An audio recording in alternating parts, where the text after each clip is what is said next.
Aleluya, aleluya, aleluya, aleluya. El Señor esté con ustedes. Evangelio de nuestro Señor Jesucristo según San Lucas. Jesús decía a sus discípulos: el que es fiel en lo poco, también es fiel en lo mucho, y el que es deshonesto en lo poco, también es deshonesto en lo mucho.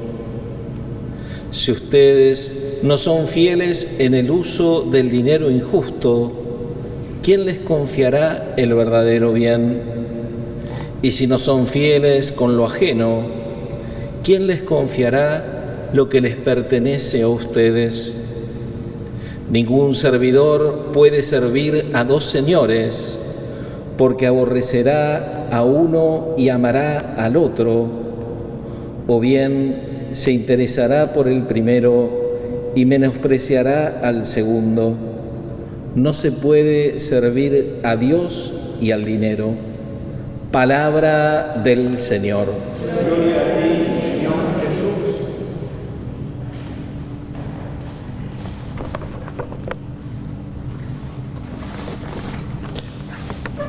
La primera lectura de hoy nos habla del profeta Amós.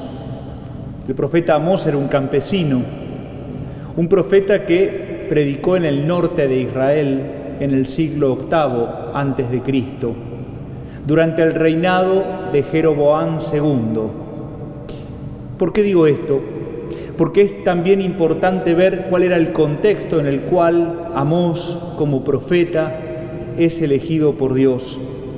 Estamos hablando de 800 años antes de Cristo.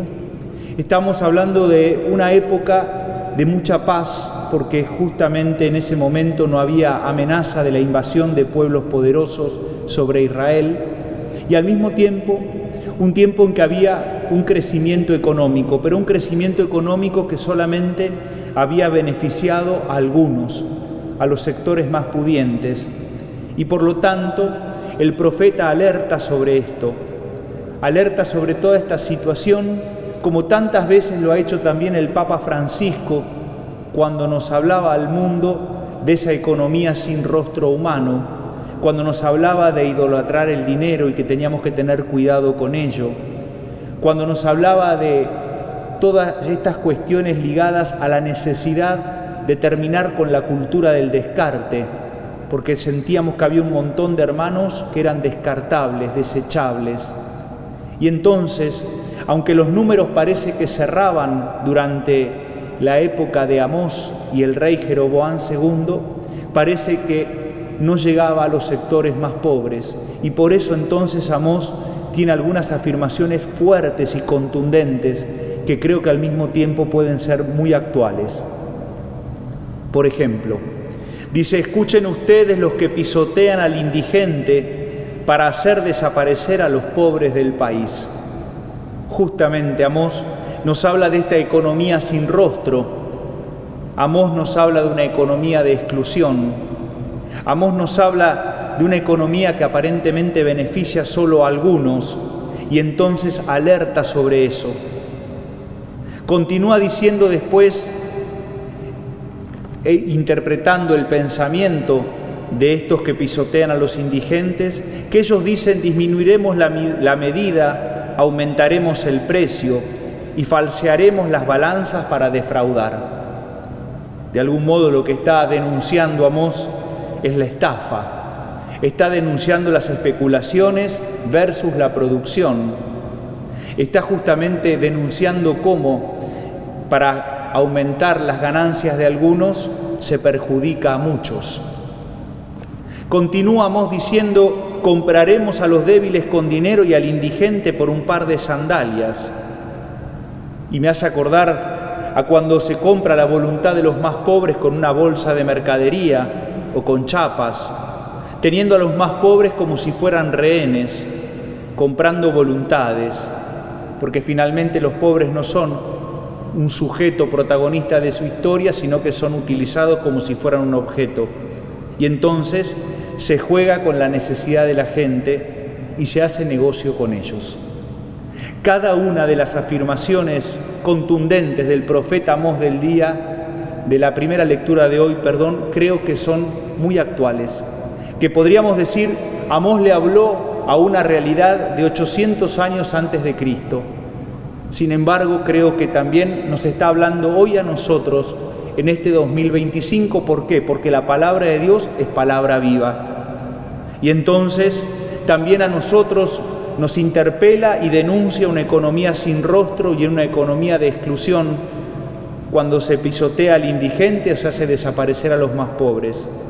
También nos cuestiona a nosotros cuando Amós habla de que se aumentarán los precios o se falseará la balanza para defraudar, porque está hablando de lo que son las estafas y las especulaciones en la realidad de hoy. Y cuando habla de que comprarán a los débiles con dinero o al indigente con un par de sandalias, ¿cómo no pensar en la política más baja que desgraciadamente se ha vivido en nuestro país durante tanto tiempo y que tiene que ver con esto de jugar con la necesidad de nuestra gente y hacerlos rehenes de unos pocos que se benefician a costa de los que sufren?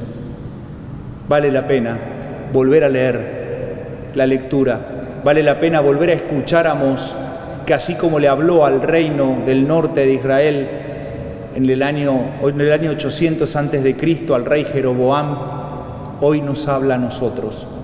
¿Cuánto tenemos todavía que cambiar? Y el Evangelio, que también va en la misma idea, plantea dos ideas muy fuertes Jesús, cuando dice: el que es fiel en lo poco también es fiel en lo mucho, y el que es deshonesto en lo poco también es deshonesto en lo mucho. Y aquí Jesús está hablando claramente de la corrupción, y es verdad que hay una corrupción a nivel macro cuando hablamos en términos más de una clase dirigente o hablamos de casos más resonantes. Pero también tenemos que pensar en la corrupción en lo cotidiano.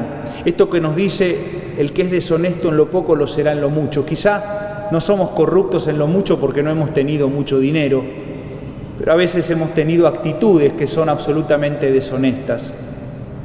Recuerdo en la época que había unas monedas de 50 centavos que eran falsas y era muy raro encontrarse con gente que las tiraba a la basura. En general lo que encontrábamos era gente que trataba de hacerla pasar, entre otras tantas, en algún negocio. ¿Cuántas veces hacemos ese tipo de pequeñas cosas que también muestran que a veces la deshonestidad está dentro nuestro? El Papa Benedicto XVI planteaba que la esclavitud al dinero y la injusticia tienen su origen en el corazón de los hombres. Por eso está en el corazón de los hombres a veces esta deshonestidad, esta corrupción, que insisto, algunos, porque tuvieron mucho más bienes, tuvieron oportunidad de ser corruptos en gran escala. Pero a veces en las pequeñas cosas de todos los días también tenemos que replantearnos nuestra propia deshonestidad. Y por otro lado, la segunda afirmación contundente del Evangelio de hoy es: no se puede servir a Dios y al dinero. No se puede servir a dos señores. San Ambrosio, respecto a esta lectura, dice que en realidad hay un solo Señor, el Señor Jesucristo, lógicamente, y que el otro no es un Señor.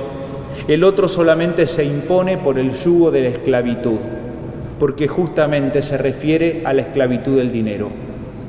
No vamos a predicar en contra del dinero, porque al contrario lo necesitamos para tener una educación de calidad, lo necesitamos para que nuestros abuelos tengan una buena jubilación, necesitamos el dinero para la evangelización, necesitamos el dinero para vivir y porque creemos y soñamos con una vida digna para todos. La idea es que todos vivan bien, no que todos vivan mal y sin dinero. Pero al mismo tiempo nos tenemos que plantear cuál es el lugar que le damos al dinero. De esto ya hemos conversado algunas veces y en realidad el problema es cuando el dinero pasa a ser o a tener el lugar de Dios, cuando el dinero pasa a ser el motivo de nuestra existencia, cuando creemos que nos resuelve todos los problemas, olvidándonos, por ejemplo, que en la pandemia las cosas más importantes experimentamos que no tenían precio. El abrazo, la posibilidad de despedir a un ser querido, lo que significaba la familia, lo que significan los amigos, lo que significa el amor. ¿Dónde se compran? Bueno, efectivamente creo que hay momentos de la vida en los que aprendemos que el dinero no es lo más importante. Sin embargo, parece que eso lo olvidamos pronto y después vivimos en una carrera desenfrenada en contra de esos valores y a favor de este dinero que lo ponemos como si fuera un Dios. Tenemos que vivir y aprender a seguir viviendo con austeridad, con sencillez, pudiendo darle el lugar al dinero que le corresponde y no más que eso, pudiendo hoy volver a incentivar una y mil veces lo que significa la solidaridad, lo que significa el compromiso y haciendo llegar el Evangelio al bolsillo. Ese es otro enorme desafío que tenemos, poder hacer llegar el Evangelio al bolsillo. Frente a todo esto, frente a esta economía de exclusión, frente a esta economía sin rostro, frente a esta corrupción que a veces vivimos en pequeña o en gran escala, frente a este endioseamiento del dinero, podemos percibir que nada se puede, que está todo perdido. Y eso tenemos que tenerlo muy en cuenta para advertirnos de lo que el Papa León XIV dice que es la globalización de la impotencia. El creer que ya nada podemos hacer y que hemos perdido, y que Dios ya no tiene lugar en nuestra sociedad y que ese lugar lo ocupa el dinero, y que los honestos son muy pocos y que ganaron los corruptos, y que nunca vamos a poder tener una vida digna y justa para todos, y que ganó esta economía sin rostro, esta economía tan cruel que deja fuera a tantos hermanos. Por eso creo que tenemos que advertirnos de esta globalización de la impotencia de la que nos hablaba el Papa León XIV y volver a pedirle a Dios el don de la esperanza. En este jubileo el don de la esperanza de que creemos que se puede vivir mejor y que todos nos lo merecemos en nuestra sociedad. Por eso la segunda lectura, el apóstol Pablo dice que hay que rezar por las autoridades, rezar por los soberanos. Yo les propongo que recemos por nuestro pueblo argentino, por todos, porque acá no es cuestión de buscar responsables, sino de buscar soluciones. Que podamos rezar por nuestro pueblo, rezar por nuestro país y seguir creyendo que esa vida digna y una sociedad de hermanos es posible. Amén.